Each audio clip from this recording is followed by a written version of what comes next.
우리 고려 호 운무권신 중 호족주독에 대해서 정리했습니다. 호족주독이가 내용이 제일 많아요. 그리고 이제 두 번째 마디로 이제 우리 들어갈 겁니다. 두 번째 마디. 두 번째 마디는 이제 고려 이제 문벌귀족기예요. 문벌귀족기. 가장 이제 고려다운 시기예요. 그 초기에 혼란스러운 상황들을 갖다 극복하고 성종 때부터 고려 시스템이 이제 정비되기 시작하는 거예요. 그 새롭게 이제 정비되는 시스템이 가장 고려다운 있죠. 문벌귀족 시스템이라고 보시면 돼요. 요 문벌귀족기는 문벌귀족기도 이제 왕들이 있어요. 왕들이 있는데 문벌귀족기는 이제 왕들보다는 먼저 이제 문벌귀족 사회 전반적인 이제 시스템 자체에 대해서 이제 다루게 될 거예요. 시스템이 기본적으로 어떤 성격을 바탕으로 해서 구성이 되었고 이게 어떻게 변질돼 가는가. 그리고 이제 이 또 문벌귀족기 때 또 하나 이제 숙제가 문벌귀족기 때 대외관계가 엄청 복잡하게 들어가거든요. 그래가지고 이제 요 국내 상황과 연결해 가지고 있죠. 문벌귀족기 때 이제 대외관계가 어떻게 전개되는가 하는 내용들이 이제 공부해 갈 거예요. 그 호족주독기 때처럼 왕을 중심으로 정리하는 게 아니라 문벌귀족기 이제 전반기, 후반기 이런 식으로 나누어서 정리를 할 거예요. 그러면 문벌귀족기 때는 왕이 없습니까? 왕 있습니다. 근데 이제 왕과 관련해서 출제되는 거는 상당히 수준이 높은 있죠. 고난도 문제예요. 그래서 일단은 왕 이름 정도만 제가 한번 소개시켜 드리고 있죠. 문벌귀족기는 일단은 왕보다는 문벌귀족기 이제 전반기와 후반기의 전반적인 시스템에 대해서 우리가 집중을 해서 정리를 해보겠습니다.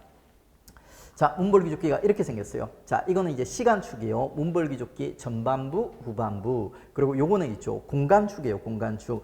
국내, 국외, 국내, 국외 해가지고 그러니까. 그리고 요 시간축이 있죠. 시간축. 요 사이에 이제 딱 걸려있는 고려의 이제 왕이 이제 문종이란 왕이 있어요. 문종. 그러니까 문을 열기 전에는 문벌귀족기 전반부고 있죠. 문을 연 후에는 문벌귀족기 후반부예요. 고려의 전성기왕입니다. 전성기왕. 근데 전성기왕이라고 해서 이제 다 중요한 건 아니에요. 그러니까 우리 성도왕도 별로 안 중요했죠. 그러니까 성도왕도 그 문종도 고려 전성기왕인데 되게 평화로운 시기를 살았던 왕이기 때문에 시험 문제화돼서 나오는 경우는 좀 드물어요. 그러니까 문종 전반기 있죠. 전반기에 거란의 외침 3번이 있어요. 그러니까 요 시기 때 이제 주인공 왕들이 자 성현이에요. 아까 이제 고려의 시스템을 갖다가 짰다는 성현, 성종과 현종.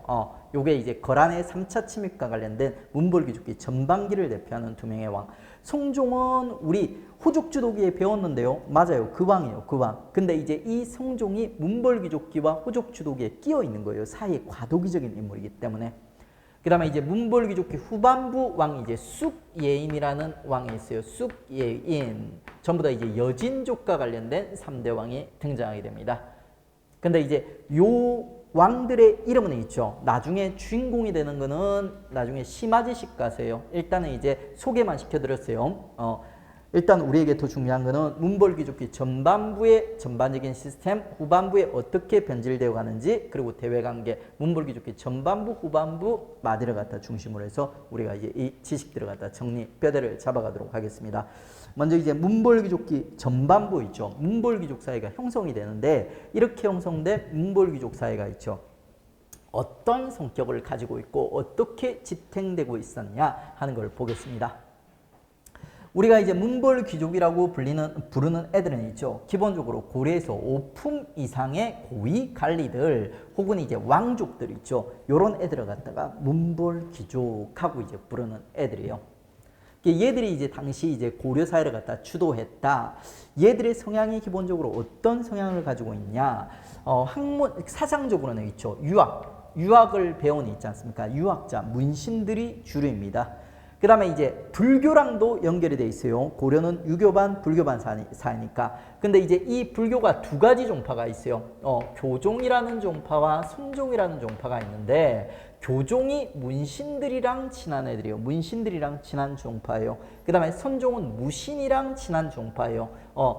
문벌귀족은 기본적으로 문신 계열이죠. 유학을 배운 문신. 그렇기 때문에 자연스럽게 불교 중에서는 교종이랑 결합하는 모습을 보여줍니다.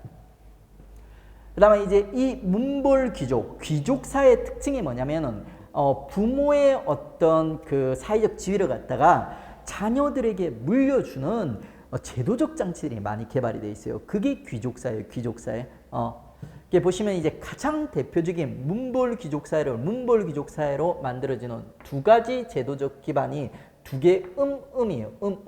음자가 들어가는 두 가지 제도입니다. 공에다 동그라미 쳤네.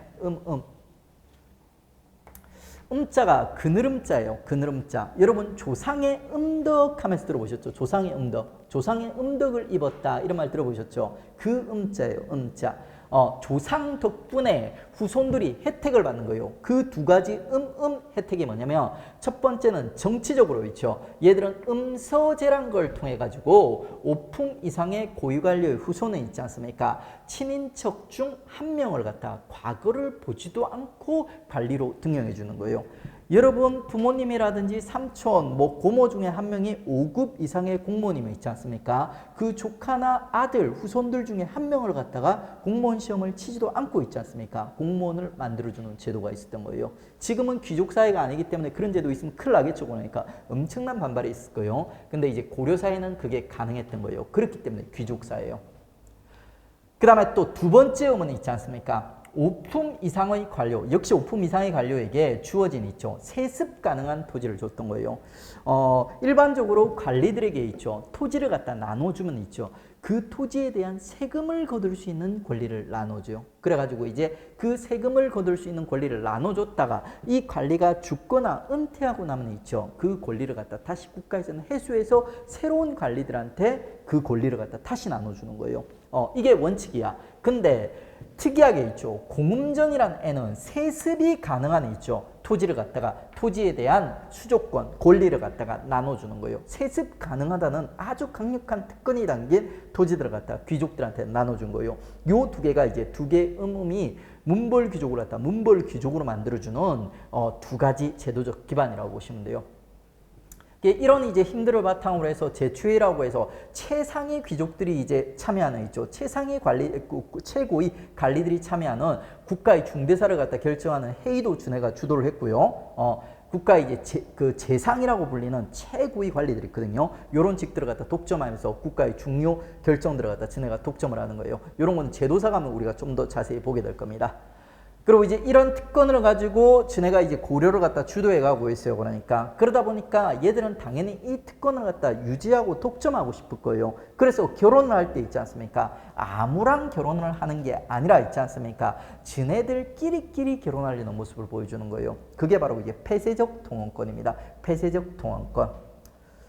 자, 이 문벌 귀족 중에서도 이제 최고위가 왕족들이거든요. 그렇기 때문에 얘들이 힘을 더 강하게 하기 위해서 더 높은 신분이랑 결혼하려고 하고 결국에는 왕족들이랑 결혼하고 싶어 해요.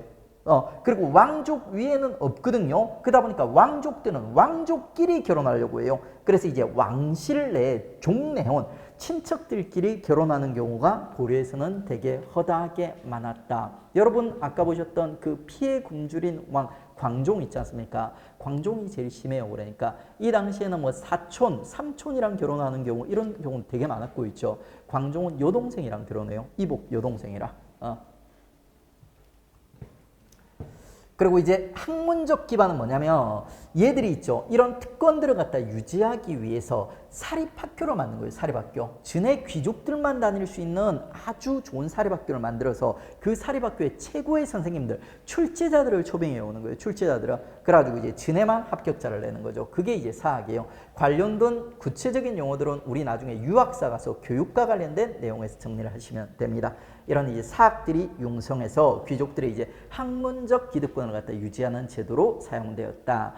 보면 대부분이 있지 않습니까? 귀족들이 이제 여러 가지 이제 특권들을 갖다 보장을 받고 그 특권들을 갖다 바탕으로 신분을 갖다 유지하기 위한 제도들, 그게 이제 문벌 귀족 사회와 관련된 제도들이라고 보시면 돼요. 이런 제도들을 바탕으로 해서 고려 이제 문벌 귀족 사회가 형성이 되고 지탱이 되었다. 이렇게 보시면 돼요. 그리고 이제 문벌 귀족기 때 형성된 이런 이제 음서라든지 공음전, 제추회 이런 것들은 있죠.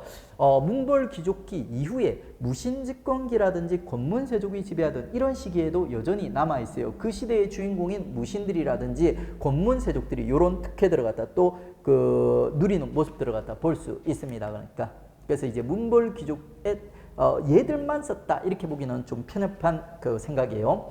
괄호 안에 들어갈 고려의 지배 세력에 대한 설명 중 옳지 않은 것은 고려 중기 이후, 자, 중기라고 하면 가장 그 시대다운 시기를 얘기하는 거예요. 고려 중기 이후 유교 정치 이념을 기반으로 집권화 정책이 추진화되고 그 지방 세력은 점점 약화되고 분화되었다. 이들 중 일부는 향리로 고착되었고 중앙 관료한 세력은 머머가 되어 고려 중기 이후 고려 사회를 이끌어갔다. 얘들이 누구냐면 바로 문벌 귀족이에요. 그러니까 고려 초에 이제 호족 세력이라는 건국 세력이 있었죠. 그러니까 호족을 비롯한 건국 세력. 얘들이 성종 때 왕과 대타협을 이루면서 있죠. 힘센 애들이 중앙으로 올라와서 중앙 관료화되는 거예요. 얘들이 바로 문벌 귀족이고 있죠. 힘이 없는 지방 세력들은 그냥 지방에 남아서 그냥 향리로 고착되는 거예요.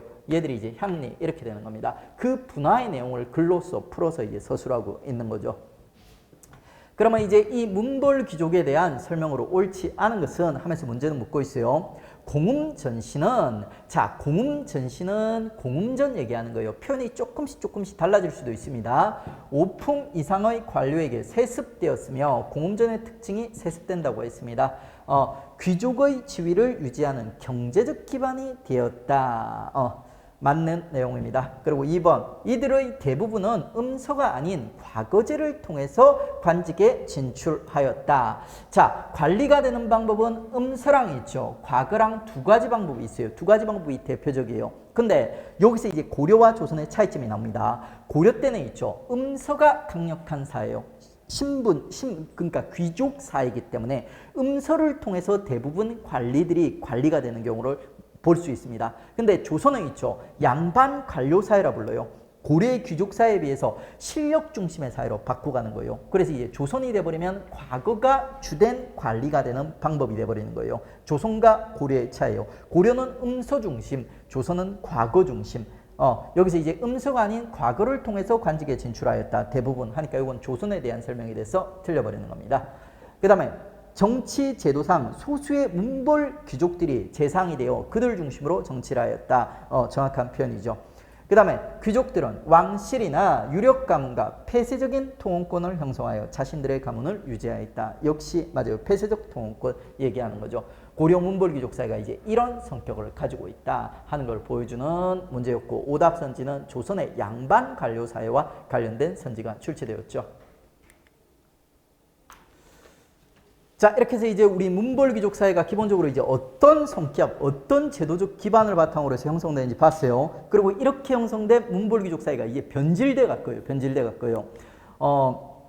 여러분 이제 정치에 조금이라도 관심이 있는 사람들, 정치에 관심이 없어도 이 단어의 의미 정도는 알고 계실 거예요. 보수적이다, 진보적이다. 단어 들어보셨죠? 보수적이란 말은 현실에 만족하고 현실이 바뀌지 않았으면 하는 세력들을 보수적이라고 해요. 그러니까 보통은 좀 나이가 많고 있죠. 많이 가지고 있는 기득권들이 보수적인 성향이 강합니다. 왜? 얘들은 현실에서 많은 걸 가지고 있다 보니까 세상이 바뀌질 않기를 원하는 거예요. 그리고 이제 진보적이다 하는 세력들은 자, 현실에 만족하지 못하고 세상을 갖다 바꾸고자 하는 세력들이에요. 아무래도 이제 젊은 계층들, 이런 사람들이 진보적인 계층이 많겠죠. 그러니까 고려의 문벌 귀족도 처음에는 안 그랬는데 얘들이 이제 그 호족 주도기 때 봤듯이 북진 정책 같은 거 펼치면서 나름대로 진보적인 이런 모습들도 보여줬어요. 진취적인 모습들을 보여줬어요. 근데 이 문벌 귀족 사회가 형성되고 얘들이 여러 가지 특권들을 보장받는 모습을 우리가 확인했죠. 그러니까 음을 비롯한 여러 가지 특혜들. 그러다 보니까 이 특혜들이 수백 년 유지가 되다 보니까 애들이 이제 그 기득권에 익숙해지고 있죠. 점점 보수화되는 모습을 보여줘요. 전해가 부여받은 이 특혜들을 지키는데 애들이 관심이 많아지는 거예요. 그래서 이제 문벌 귀족기 후기로 가면 문벌 귀족들이 보수화되는 성향이 강하게 드러납니다. 그리고 이제 이 보수화가 있지 않습니까? 금나라라는 나라의 4대 요구를 계기로 해서 4대화 형태로 표출되는 모습을 우리가 보게 돼요. 금이 누구냐면 북방에 있지 않습니까? 원래 이제 거란과 여진이 살고 있어요. 거란이 더 빨리 성장을 했어요. 그래가지고 거란이 요나라 같은 나라 만들어가지고 있죠. 발해 멸망시키고, 그 다음에 또 우리 호족 주도기 때 북방에 영토 들어가서 장하고 있었던 게 거란이에요. 거란. 근데 나중에 이제 요 문벌귀족사의 후기쯤 돼버리면 있죠. 요 거란이 몰락하고 우리 바로 위에 붙어 있는 여진이 급성장하는 모습을 갖다 보여주게 되는 겁니다. 이 여진이 급성장하게 되면은 이 여진이 우리한테 뭐라고 얘기하냐면 우리를 주인님으로 모셔라. 우리 보고 주인님 해봐. 이렇게 요구를 하는 거예요. 그러면 이제 국내에서 보수화되어 있는 자기의 기득권 지키기 바쁜 변질된 문벌 귀족들이 뭐라고 얘기하냐면 저항 한번 제대로 안 해보고 예 주인님 하면서 굴복하는 모습을 보여줘요. 문벌 귀족기 전반부에는 있지 않습니까? 우리가 거란의 3차례 침입을 물리치면서 우리 자주적인 모습을 보여줬는데 문벌 귀족기 후반부에 가면 있죠. 금나라의 4대 요구에 제대로 저항을 못하고 아주 쉽게 굴복하는 모습을 보여주는 거예요. 그걸 갖다 우린 4대화라 부르는 거예요. 큰 나라를 섬긴다. 큰 나라에 굴복한다. 이런 의미죠. 그러니까 이런 금의 4대 요구에 4대를 하면서 이런 보수와 4대화 성향을 갖다 잘 보여주는 사건, 인물이 누구냐면 이자겸이라는 인물이에요. 이자겸이라는 인물. 이 이자겸이라는 인물은 있죠. 고려 문벌 귀족을 갖다 대표하던 인물이에요. 당시 어마어마한 인물입니다. 어마어마한 인물. 이자겸이 잘 나갈 때 왕이 당대 누구였냐면 제가 이제 문벌 귀족기 후반부에 쑥예인이라는 왕이 있다고 했죠. 쑥예인이라는 3대 왕이 있어요. 여진과 관련된 시기에 3대 왕이 등장하는데 이 중에 이제 인종이라는 왕이었어요. 근데 이 인종과 있지 않습니까? 이자겸의 관계가 어떤 관계냐면 일단 이자겸은 있죠. 인종의 아빠인 예종한테 첫째 딸을 시집을 보내요. 그래가지고 그 사이에서 인종이 태어나는 거예요. 일단은 인종의 외할아버지가 이자겸이에요. 이자겸. 외할아버지로서 정치적 영향이 아주 강력했겠죠. 하지만 이자겸은 여기에 만족을 못해요. 그러니까 더 욕심을 내는 거예요. 어떻게 욕심을 내냐면 첫째 딸이 예종한테 시집을 갔죠. 그러니까 둘째 딸, 셋째 딸, 그러니까 인종한테 이모들이요. 그러니까 둘째 딸, 셋째 딸, 이모들을 갖다가 요 인종한테 또 시집을 보내요. 그러니까 인종과 이자겸의 관계는 외할아버지인 동시에 장인어른이 돼버리는 거예요. 이런 이제 복잡한 혼인관계를 통해서 있죠. 고려 내에서 왕보다 더 강력한 권한을 갖다 행사하고 있었던 게 이자겸이에요. 당대 이자겸이 인종을 부를 때 있지 않습니까? 손가락을 까딱까딱해서 불렀다는 기록이 남아있어요. 그러니까 그만큼 권력이 강했다는 거예요. 이렇게 강력한 권한을 기득권을 행사하고 있는 이자겸 때 있죠. 북방의 금나라 여진족이 갑자기 커가지고 있죠. 고려한테 굴복을 갖다 우리를 주인님으로 모시라면서 사대를 하라면서 요구를 했던 거예요. 이자겸 입장에서는 두 가지 선택을 할 수 있어요. 금이랑 전쟁을 하는 방법, 금의 4대 요구에 거부를 하면서 저항을 하면서, 그리고 또 하나는 이제 수용하는 방법이 있었어요. 근데 이자겸은 만약에 이거를 갖다가 내가 이제 거부하고 금이랑 전쟁을 하게 된다면 이기나 지나 자기한테 손해라고 판단을 했어요. 만약에 이기기가 힘들겠지만 만약에 이기게 된다면 있지 않습니까? 그 금이랑 전쟁을 하는 과정에서 새로운 공신 세력들, 세력이 센 세력들이 등장할 거라는 거예요. 걔가 자기한테 도전할 수 있다는 거야. 그 다음에 패배하게 된다면 자기가 정치적 책임을 지고 또 내려오거나 또 죽을 수도 있다는 거예요. 그래가지고 이자겸은 판단을 해보니까 야 이거는 금이랑 전쟁을 하게 되면 이기나 지나 나한테 손해라는 거예요. 그래서 이자겸은 있죠. 쉽게 자 4대를 수용하게 되는 거예요. 4대를 수용하면 자존심이야 좀 상하겠지만 나의 국내에서 기득권은 유지할 수가 있으니까 이자겸이 어떤 면에서 현명한 선택을 한 거죠. 그러니까 근데 이 이자겸의 선택이 있지 않습니까? 고려의 진보적인 세력들의 자존심을 갖다 건드린 거예요. 우리 고려가 문벌귀족기 전반부에 거란의 1, 2, 3차 침입을 물리친 자주성이 강한 나라인데 이자겸이라는 이 뭐예요? 그러니까 매국노가 고려의 자존심을 갖다 팔아버렸다는 거예요. 그래서 진보적인 세력들이 있지 않습니까? 자, 인종한테 찾아가가지고 이자겸을 제거하자면서 얘기를 갖다 하게 되는 거예요. 이자겸의 제거를 공모하게 되는 거예요. 이자겸 저게 평소에도 왕을 갖다 개무시했고 그리고 이제 고려의 자존심을 갖다 팔아버렸다는 거예요. 그래가지고 이자겸을 제거하자면서 젊은 진보적인 세력들이 인종을 찾아가서 꼬드기는 모습이 등장하게 됩니다. 근데 이미 왕실을 갖다가 이제 이자겸이 장악을 하고 있었어요. 내시라든지 첩자들을 쫙 깔아놓은 거야. 그래가지고 이자겸이 인종이 이자겸을 갖다 제거하려는 움직임을 갖다 먼저 캐치를 한 거예요. 이자겸이 선수를 치는 거예요. 선수를 친 게 바로 이자겸의 난입니다. 이자겸이 척준경이라는 인물이랑 난을 일으켜서 인종을 제거하고 지가 왕이 되려고 시도를 하는 거예요. 그게 이자겸의 난입니다. 자, 이 이자겸이 감이 있지 않습니까? 신하된 입장에서 왕이 되려고 난을 일으킬 수 있었던 이유가 두 가지가 있어요. 그 자신감이 어디서 나왔냐면 첫 번째는 척준경이에요. 척준경. 척준경이 있죠. 당대 고려뿐만이 아니라 우리 5천년 역사상 가장 싸움을 잘했던 인물이에요. 누구야 그러니까 우리 견훤 봤죠. 견훤도 싸움 잘하죠 그러니까. 근데 견훤이랑은 조금 캐릭터가 달라요. 견훤은 무장으로서 뛰어난 인물이에요. 그러니까 개인적인 무력도 뛰어나지만 병력을 갖다 정말 잘 다뤘던, 지휘를 잘했던 이런 이제 장군이에요. 근데 척준경은 누구냐면 얘는 그냥 싸움을 잘해요. 싸움을 잘해요. 절대 무신이에요. 절대. 우리 5천년 역사상 가장 싸움을 잘했습니다. 척준경이 원래는 사병 출신이에요. 일반 병사 출신이에요. 근데 일반 병사 출신인데 얘가 어떻게 뜨게 되냐면 북방에서 여진족이랑 싸우는 과정에서 여진족 부대한테 패배했어요. 그래가지고 이제 지금 퇴각하고 있는 상황이에요. 죽을 똥 살똥 퇴각하는 과정에서 지금 따라잡힐 것 같아. 거의 따라잡히려는 찰나에 척준경이라는 애가 자기 사령관 보고 저한테 말 한 필만 주면은 제가 저 여진족을 잠시 막아보겠습니다 하거든요. 어차피 다 죽을 거니까 사령관이 그냥 속는 셈 치고 이자겸이란다 척준경한테 말 한 필을 갖다 주게 됩니다. 그러면 척준경이 혼자서 단기 필마로 적진으로 뛰어드는 거예요. 그러니까 근데 뛰어들어가지고 시간을 끄는 정도가 아니라 적장에 목을 따와요. 이게 무협지의 영화에 기록된 게 아니라 역사서에 기록이 돼 있어요.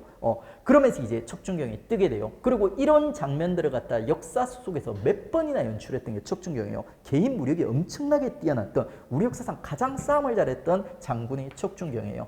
이자겸이 척준경을 딱 눈여겨보고 자기 사돈으로 만든 거예요. 사돈으로 만들어가지고 이제 자기 편으로 만들고 이 당대 절대 무신이었던 척준경을 믿고 이 난을 일으킨 거죠. 그 다음에 두 번째 이자겸이 믿었던 게 뭐냐면 18자 득국설이에요. 18자 득국설. 자, 10, 한자로 10, 그리고 이제 8, 8, 그리고 아들. 자, 당대에 18자가 나라를 얻을 거라는 풍문이 돌고 있었던 거예요. 이 18자가 있죠. 합하면 오약 리자가 되는 거예요. 오약 리자. 이 씨가 다음 때 나라를 얻을 것이다. 이런 소문이 돌고 있었던 거예요. 이자겸이 이 씨지 않습니까? 그래가지고 이자겸이 생각을 해보니까 야 내가 왕보다 힘이 세고 척준경도 내 편이고 이거 아무래도 내 얘기하는 것 같다라는 거예요. 그래가지고 이제 이자겸이 이걸 믿고 있죠. 난을 일으킨 게 이자겸의 난이에요. 그래서 초기에 성공을 해요. 성공을 해서 인종을 인질로 잡아요. 인질로 잡아서 이제 독살하려고 하고 있죠. 거의 성공을 했는데 막판에 가가지고 척준경이 배신을 해버려요. 이자겸을 배신을 해버려요. 그러니까 척준경이 인종한테 넘어가 버렸던 거예요. 인종의 스카우트 제의에. 그래가지고 이제 결국 척준경의 변심으로 실패했던 이자겸의 난입니다. 근데 이 이자겸의 난이 그 전개되는 과정에서 있죠. 개경 궁궐이 불타고 개경이 온 난리가 돼버려요. 그리고 이제 이 과정에서 지배층들의 이제 분열이 심화되고 요게 이제 이자겸의 난. 이자겸이라는 인물이 워낙 중요한 인물이고 있죠. 고려 문벌귀족사의 보수와 사대화 현상을 갖다 잘 보여주는 인물이기 때문에 이자겸 조금 더 들어가겠습니다.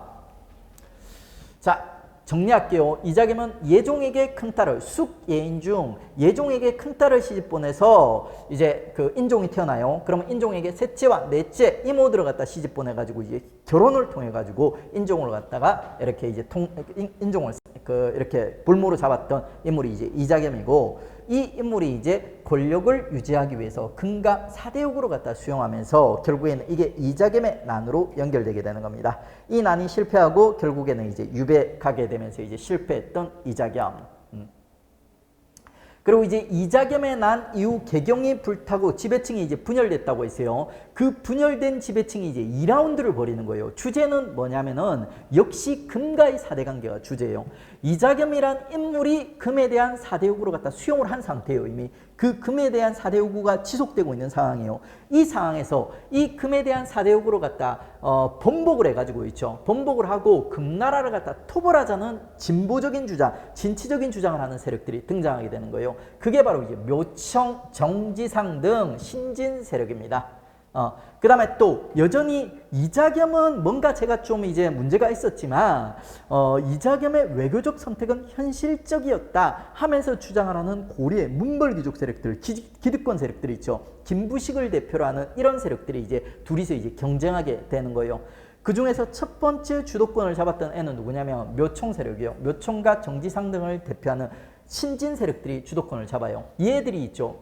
귀가 얇은 인종을 꼬드겨가지고 지금 개경이 불타고 우리 개경에서 이렇게 안 좋은 반란이라든지 여러 가지 안 좋은 사건들이 일어나는 거는 개경에 있지 않습니까? 풍수적으로 지세가 다 됐다는 거예요. 그래가지고 이제 우리 고려가 이제 잘 나가기 위해서는 수도를 옮겨야 된다. 어디로? 자, 서경 전도를 해야 된다 하면서 이제 인종을 꼬드겼던 애들이 묘총과 정지상 요런 세력들입니다.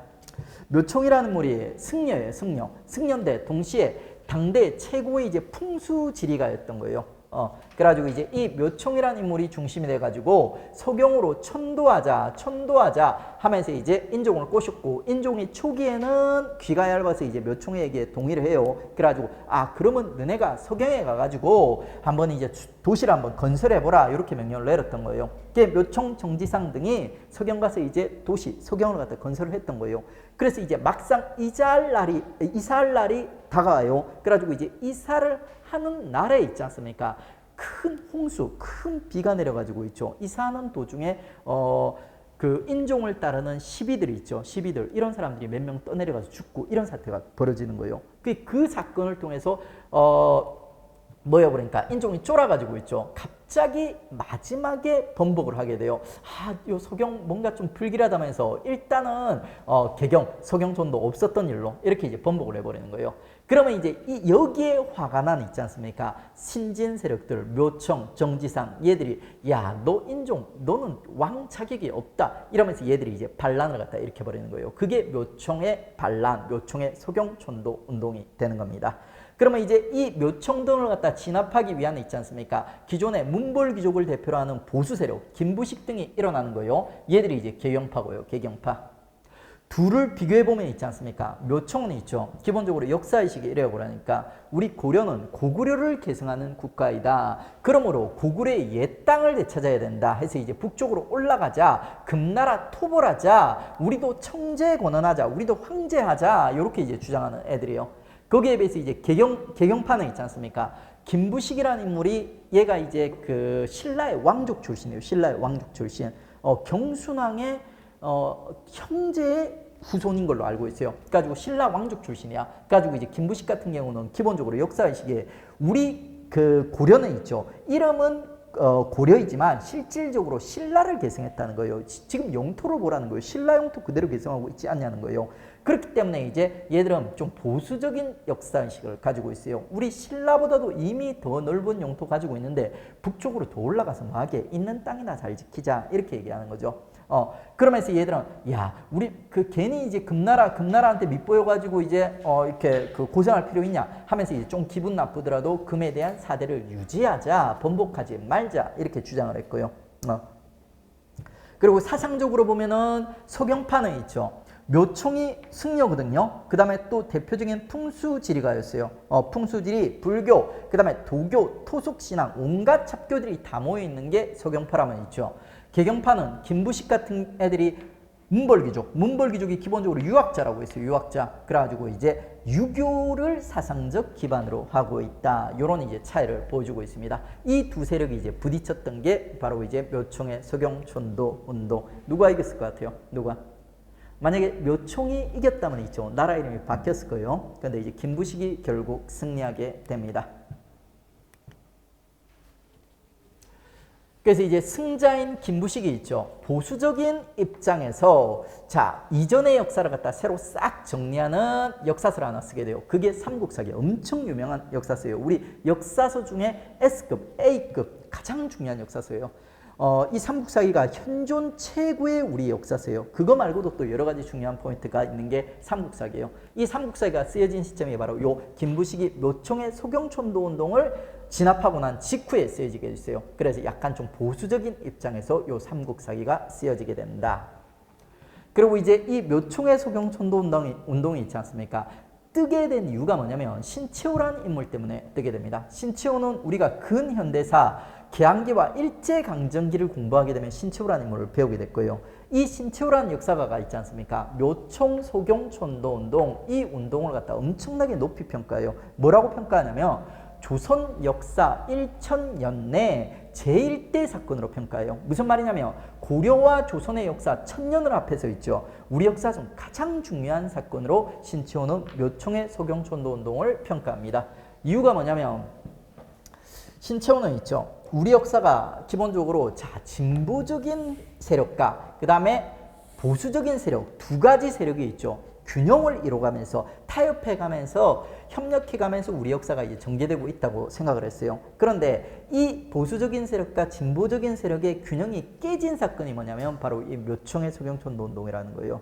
묘총 이전까지만 해도 우리 역사는 진보적인 세력과 보수적인 세력이 함께 이렇게 이제 지탱되면서 우리 역사가 전개가 되었다면 묘총 소경촌도운동 이후로 있죠. 진보적인 날개가 꺾여버렸다는 거예요. 그러면서 이제 보수적인 세력이 역사를 갖다 주도하게 됐고 이 보수적인 흐름이 고려 그 다음에 조선으로 연결되었고 그래서 이제 조선도 보수적인 사회가 되었고 그게 이제 우리 역사의 발목을 잡아서 우리가 결국에는 일제강점기 일본의 나라를 빼앗기게 되었다. 이렇게 이제 역사를 해석했던 인물이 신치호라는 인물이에요. 그래서 이제 묘총의 소경촌도운동을 아주 안타까운 시각으로 바라봤죠. 그러면서 이제 묘총 소경촌도운동이 뜨게 되는 겁니다. 자, 그 중요한 있죠. 어떻게 보면 우리 역사를 갖다가 신치호 말대로 말아먹은지도 모르는 있죠. 요 묘총의 소경촌도운동에 대해서 우리가 정리해 봤습니다. 자, 관련된 문제 한번 풀어보겠습니다. 가 인물에 대한 설명으로 옳은 것은 가는 문음으로 관직에 올랐다. 여러분 국사를 잘하려면 어느 정도 어휘력이 있어야 돼요. 어휘력은 딴 거 보지 마세요. 기출을 많이 풀어보세요. 자, 문음이 음서랑 똑같은 말이에요. 음서랑 똑같은 말이에요. 조선에서는 문음이란 단어로 많이 쓰고 고려에서는 음서란 단어로 많이 씁니다. 근데 결국이 똑같은 말이야. 자, 그는 이제 음서로서 관직에 올랐다. 그 다음에 누이는 순종의 비였다. 자, 누이가 왕비였다. 그 다음에 둘째 딸은 예종의 비가 되었다. 예종의 비가 되었다. 그 다음에 인종 때 성씨가 인종 때 성씨가 왕비가 되는 것을 막기 위해서 셋째 딸을 왕비로 맞아줄 것을 청하자 왕이 이에 따랐다. 예종의 비, 그 다음에 또 인종의 비로 삼았다. 이런 키워드를 보면서 여러분은 요게 이제 누구야? 그러니까 이자겸이라는 걸 갖다 알 수 있는 거죠. 이자겸에 대한 설명으로 옳은 것은 성종 때 시무 28조를 올려서 체제를 정비하였다. 요거는 이제 최승로, 성종과 최승로에서 최승로. 그 다음에 성리학을 바탕으로 불교의 폐단을 비판하였다. 여러분 성리학 아직 안 배웠는데 성리학은 있죠. 고려 후기에 등장하는 거예요. 고려 후기에 등장할 4대 선진 문물이 있는데 그 중에 첫 번째가 성리학이에요. 성리학은 고려 전기라든지 중기 때 나오면 무조건 틀린 거예요. 고려 후기 때. 그 다음에 금나라의 군신관계 요구를 받아들이고자 했다. 이게 이자겸의 가장 대표적인 어떻게 보면 유일한 업적이죠. 그러니까 그 다음에 고구려 계승 의식을 가지고 소경촌도운동을 추진하였다. 이거는 이제 누구야? 그러니까 묘총 세력이죠. 묘총 세력이죠. 정답이 이제 3번 이자겸에 대한 설명. 자, 이렇게 해서 이제 우리 문벌귀족기 이제 전반기 문벌귀족사의 기본적인 성격 그리고 문벌귀족기 이제 후반부 있죠. 이자겸을 중심으로 해서 문벌귀족사회가 어떻게 변질돼 갔는지 있죠. 그것까지 우리가 정리를 했습니다.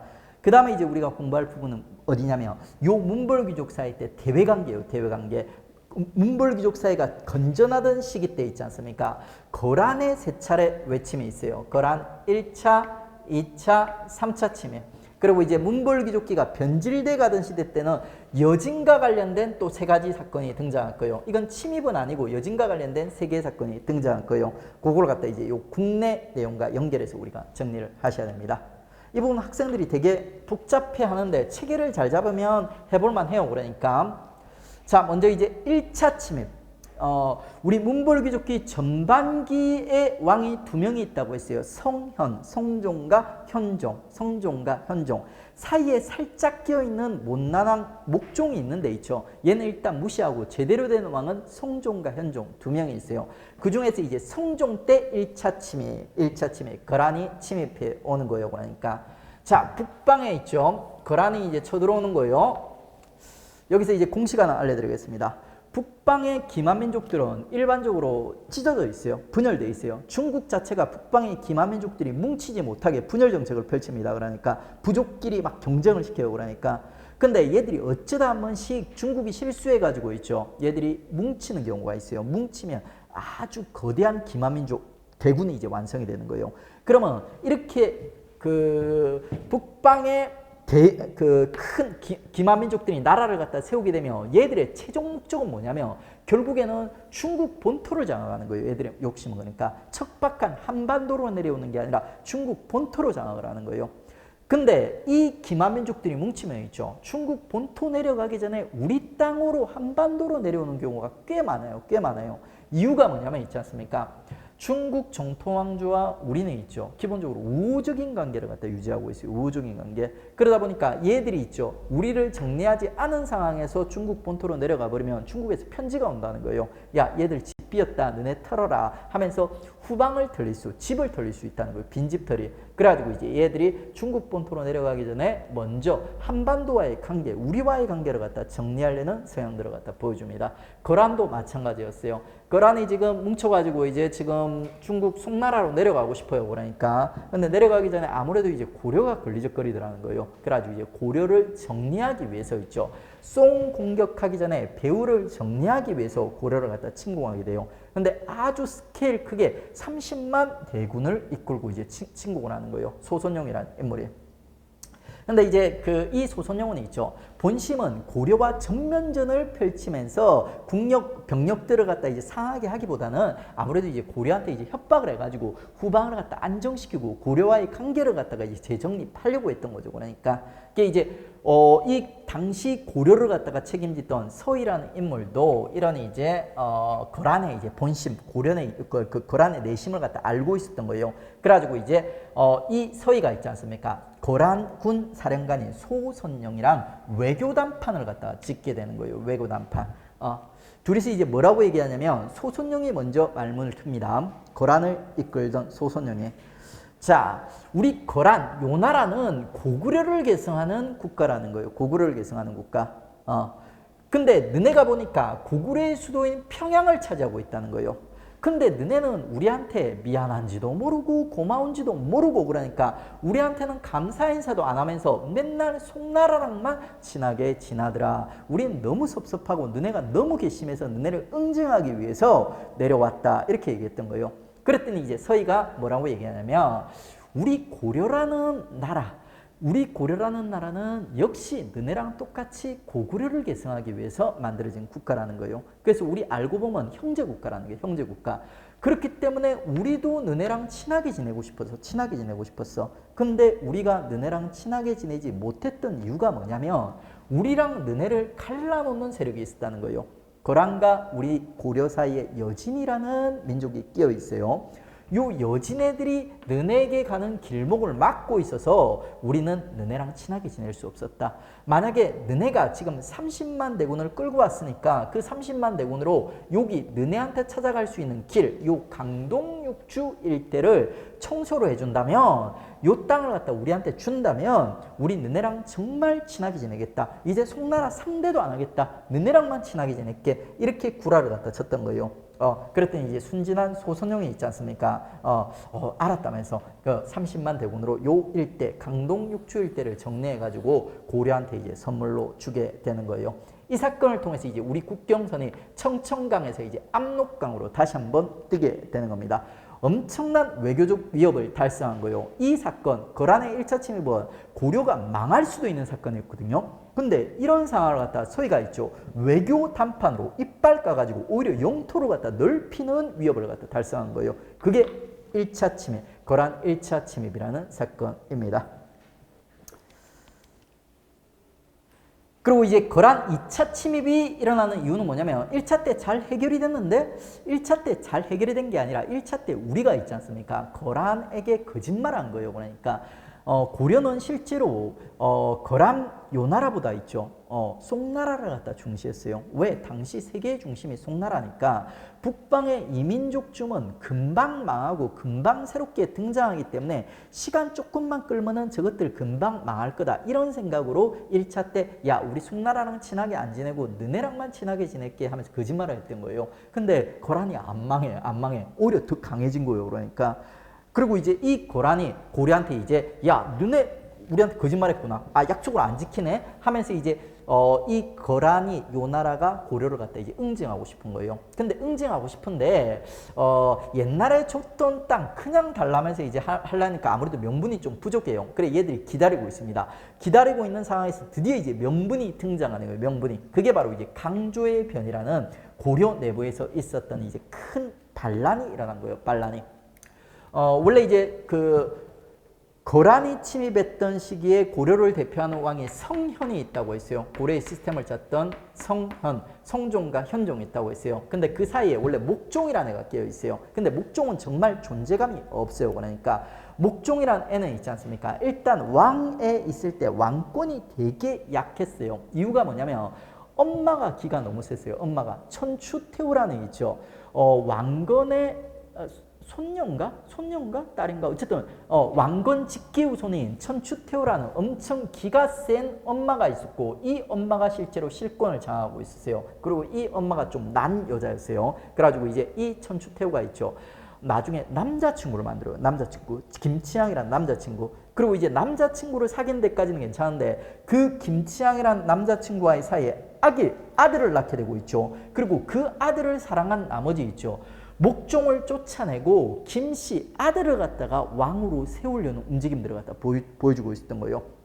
그러다 보니까 이제 목종은 있지 않습니까? 계속 스트레스를 받는 거예요. 그러니까 내가 죽는 거는 억울하지가 않는데 우리 고려 왕조 왕씨의 나라를 갖다 김씨한테 빼앗긴다고 생각하니까 너무 억울한 거예요. 그래가지고 이제 목종이 있지 않습니까? 죽기 전에 보험을 들어놓습니다. 보험을. 어떤 보험을 드냐면 당시 북방에서 있죠. 국경을 지키는 강조라는 강력한 무신이 하나 있었어요. 가지고 이제 이 강조한테 찾아가가지고 혹시라도 내가 우리 엄마한테 죽게 되면은 김씨가 왕이 되면 안 된다는 거예요. 김치향의 아들이 왕이 되면 안 된다는 거예요. 그래가지고 이제 왕씨 자기 이제 지척벌대는 있지 않습니까? 나중에 현종이 될 애가 있었어요. 당시에는 이제 승려로 있었어요. 내가 혹시 죽게 되면은 현종을 갖다 다음 때 왕으로 세워달라면서 목종이 이제 강조한테 약속을 갖다 받아놨던 거예요. 그리고 이제 강조는 열심히 북방을 지키고 있었어요. 근데 어느 날 소문이 들려오는 거예요. 개경에서 변이 일어나가지고 천추태후가 목종을 제꼈다 하는 소문이 들려오는 거예요. 강조는 있죠. 요 목종과의 약속을 갖다 지키기 위해서 북방에 대군을 이끌고 있죠. 개경을 갖다 이렇게 포위하는 모습을 갖다 보여줍니다. 근데 개경 포위하고 나서 나중에 자세히 알아보니까 있죠. 그 소문, 강조에게 들려왔던 변이 일어났던 소문이 있지 않습니까? 헛소문이었던 거예요. 목종이 살아있어. 천추태후도 살아있어. 그러니까 헛소문이 어떻게 난 거야. 그러니까 근데 이제 강조 입장에서는 지금 보세요. 그러니까 개경을 갖다 이렇게 포위를 갖다 한 상황이에요. 이 상황에서 다시 군사를 갖다 뺄 수가 없었던 거예요. 만약에 이 상황에서 강조가 실수했습니다 하면서 군사를 갖다 빼버리면 분명히 천추태후한테 제거당하는 거예요. 그래서 강조는 살아남기 위해서 있지 않습니까? 어떻게 하냐면 목종을 제거해버리고 천추태후조차도 제거해버리는 거예요. 그러고 나서 이제 목종과의 약속을 지키는 의미에서 현종이라는 새로운 왕을 갖다가 세워버리는 겁니다. 그러니까 강조의 변은 정말 강조가 실수로 얼떨결에 난을 갖다 일으켜버린 거예요. 그러면서 이제 목종이 목종 제거되고 그 다음 때 왕 현종이라는 새로운 왕이 등장하는 거예요. 성현종의 현이 이렇게 얼떨결에 등장을 하는 겁니다. 그랬더니 이제 거란 쪽에서는 있지 않습니까? 동생 나라에서 이런 큰 변이 일어나니까 드디어 이제 개입할 수 있는 명분이 생긴 거예요. 그러니까 너네 변을 갖다 우리가 바로 잡아줄게. 그 대가로 우리 예전에 줬던 너네 강동육주 돌려줘 하면서 이제 거란이 이제 다시 쳐들어오는 거예요. 그게 거란의 2차 침입이 되는 겁니다. 거란의 2차 침입. 이 거란의 2차 침입에서 국경을 지키던 강조는 있죠. 아주 허망하게 패배해버려요. 우리 축구 선수 중에서도 이런 축구 선수들이 있어요. 국내에서는 정말 너무 잘하는 데 있지 않습니까? 국제전만 되면 월드컵만 되면 이상하게 똥볼을 차는 못하는 선수들이 있어요. 그러니까 강조가 그런 스타일이야. 국내용이야. 국내에서는 절대 무적인데 해외로 나가면 잘 못해. 그래 강조가 이제 패배해버려요. 그래가지고 이제 개경이 함락되고 왕은 저기 도망가는 모습을 갖다 보여줍니다. 그러니까 근데 양규라는 인물이 강동육주를 지켜요. 강동육주. 요 강동육주 일대가 되게 척박한 땅이에요. 인구가 많지도 않고 용토가 넓지도 않아요. 근데 강동육주가 특징이 뭐냐면 되게 험한 산지예요. 험한 산지. 길이 몇 개 없어. 그러니까. 그리고 이제 이 험한 산지의 산성들, 주요한 난공불락의 산성들이 몇 개가 존재하고 있는 거예요. 그 산성 중 하나를 갖다가 양규라는 인물이 목숨을 바쳐가면서 지키는 거예요. 흥화진을 지키는 거예요. 흥화진. 양규가 흥화진을 지킵니다. 그러면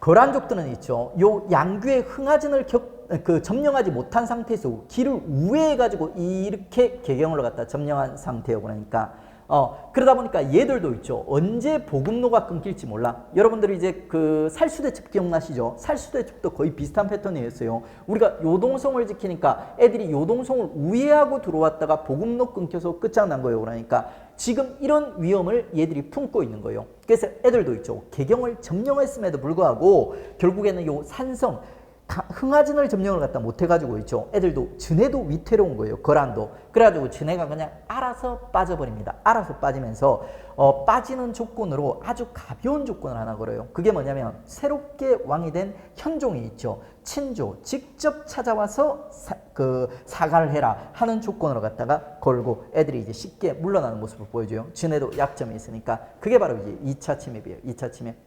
자, 2차 침입은 일어난 이유는 강조의 변이고 있죠. 그리고 이제 양규란 인물이 흥화진을 지키면서 우리가 이제 이 침략을 막아낼 수 있었고, 그리고 이제 얘들이 물러나는 조건으로 현종의 친조를 조건으로 걸었습니다. 이러면서 이제 2차 침입이 정리되게 되는 거예요.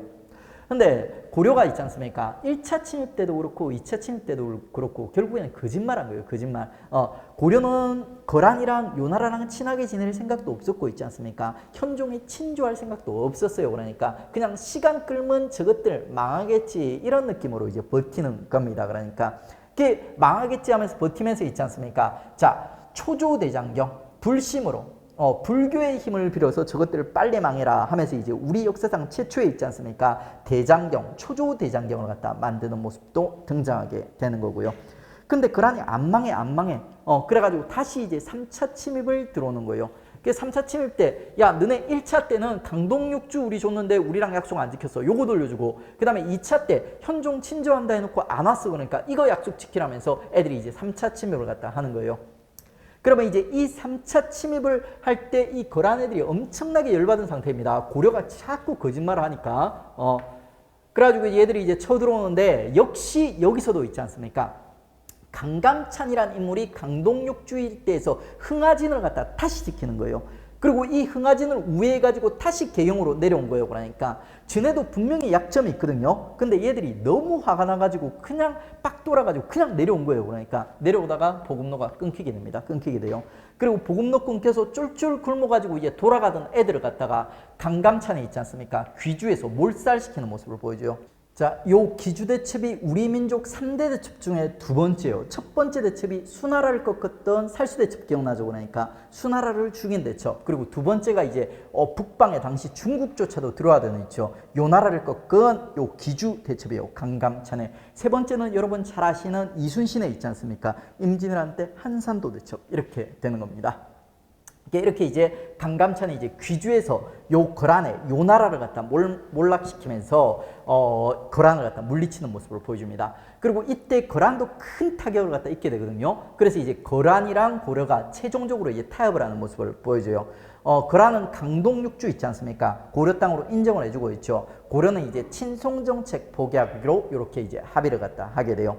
근데 1, 2, 3차례 거란이 계속 침공을 해왔죠. 그러다 보니까 고려는 거란이 또 침입을 할지도 모른다 걱정이 됐던 거예요. 그래서 이제 대비책들도 마련하는 모습 보여줘요.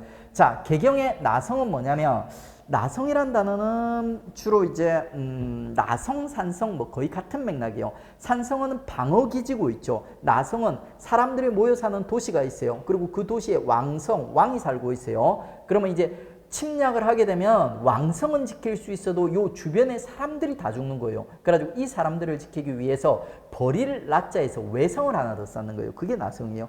전쟁을 위한 외곽성이죠. 그 다음에 천리장성. 우리 천리장성을 이제 두 번째 봅니다.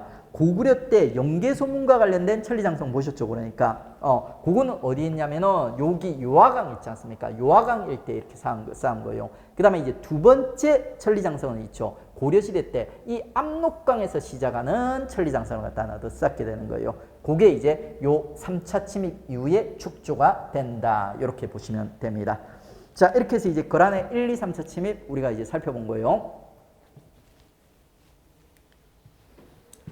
자, 여진은 좀 쉽습니다. 거란이 조금 까다롭습니다. 그리고 이제 그 우리 문벌귀족의 후반기에 있죠. 고려가 이제 좀 변질돼 가던, 문벌귀족 사이가 변질돼 가던 시기에 여진과 관련된 또 세 차례 사건이 등장하게 되는 거예요.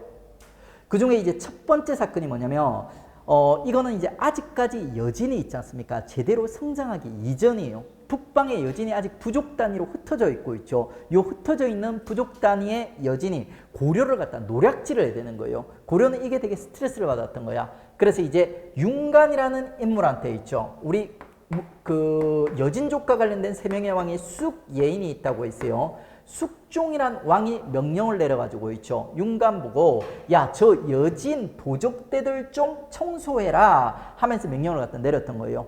그래서 이제 윤간이 관군을 이끌고 있죠. 여진족을 갖다 토벌하러 갔어요. 근데 뜻밖의 결과가 나옵니다. 관군, 정규군이 있지 않습니까? 고려의 정규군이 여진족 부족한테 맞고 질질 짜면서 돌아오는 거예요. 윤간이. 그래서 윤간이 돌아와가지고 변명을 하는데 뭐라고 변명을 하냐면, 우리 이번 패배는 내가 무능해서 그런 것도 아니고 우리 부하들이 비겁해서 패배한 것도 아니다. 그럼 왜 패배했는데? 자, 우리 병종은 보병이 주류라는 거예요. 보병. 근데 여진족 병력들은 기병 중심이라는 거예요. 이 기병들이 보병들을 치고 빠지는데 우리가 감당할 도리가 없더라.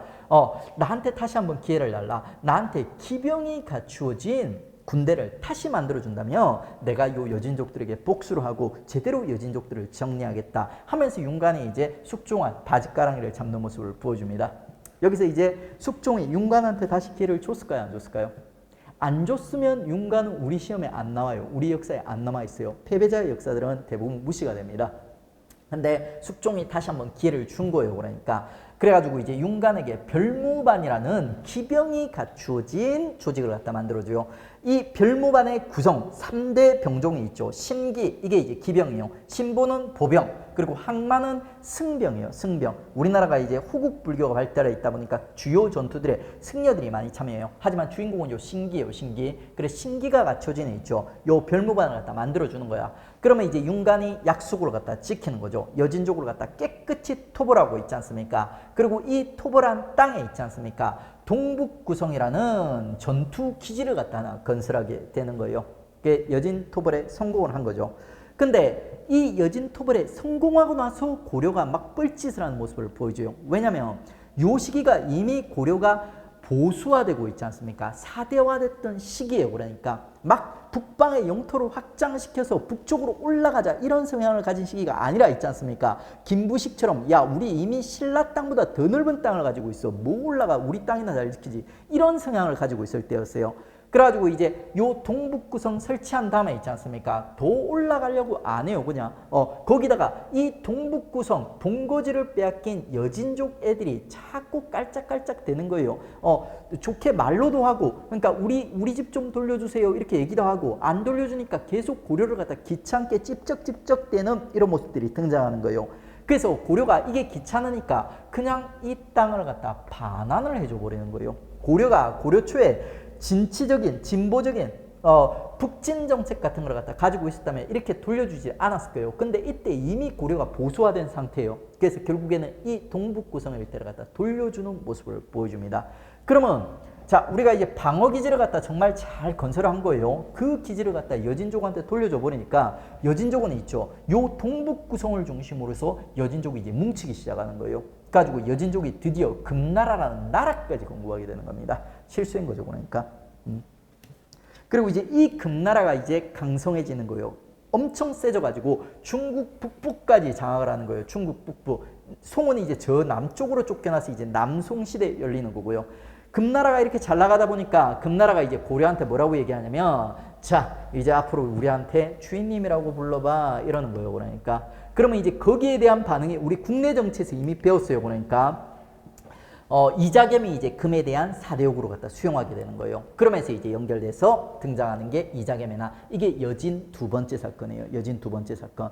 이자겸의 나는 국내에서도 아주 중요한 사건이지만 동시에 여진과의 관계에서도 아주 중요한 관계죠. 여진 첫 번째 사건이 윤간의 여진 정벌이에요. 그 다음에 두 번째가 이자겸의 나.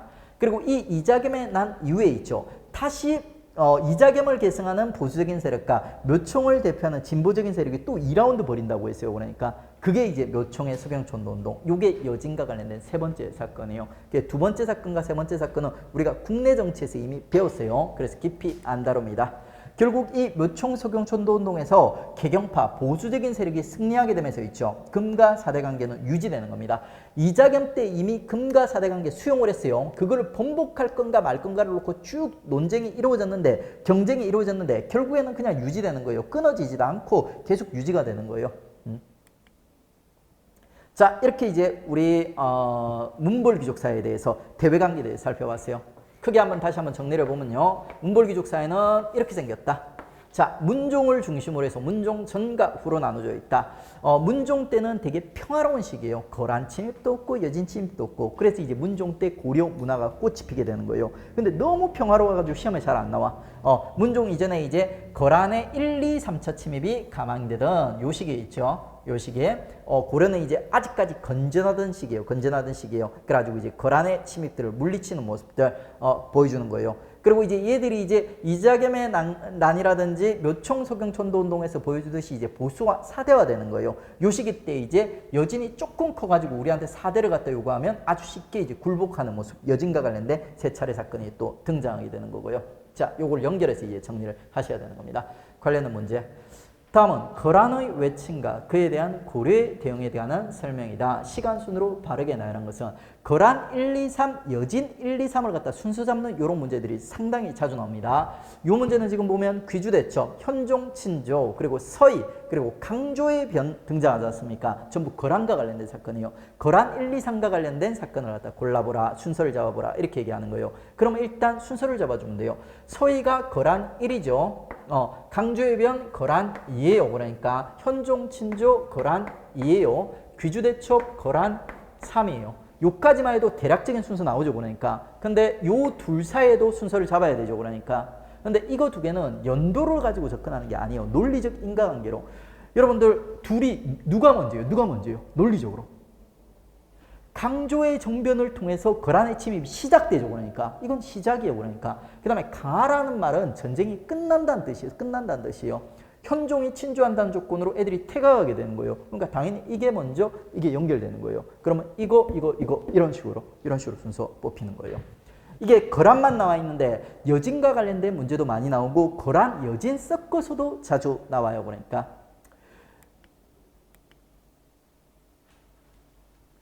자, 다음은 이제 밑줄친 이 부대에 대한 설명으로 옳은 것은 윤관의 아래기를 윤관 나왔네. 그러면 여진 1이죠. 그러니까 뭐라고 했겠어요? 그러니까 뭐 신이 진 것은 기병, 뭐 우리는 보병이라서 대적할 수 없었다. 처음으로 이 부대를 만들었다. 그러면 별무반이죠. 별무반. 그러면 이제 종종 2년에 설치되었다. 우리 숙종이라 얘기했어요. 왕구배라는 건 되게 어려운 거예요. 하지만 이제 숙종. 그 다음에 이걸 모른다면 이제 다른 선지의 승부를 봐야 돼요. 귀주대첩에서 큰 활약을 하였다. 귀주대첩은 거란과 관련된 건데 상관없어. 여진족에 대처하기 위해서 조직됐다. 정답 되게 쉽죠. 그러니까 3번. 그 다음에 응양군, 용호군, 신호인은 우리 안 배웠는데 이거는 고려 제도사에서 배우러 있죠. 고려의 중앙군이에요. 우리 아직 배운 적이 없습니다. 고려 제도사에서 배울 거예요. 시험 문제를 풀 때 일단은 여러분들 모르는 지식이 아니라 아는 지식을 중심으로 접근하는 연습들 하십시오.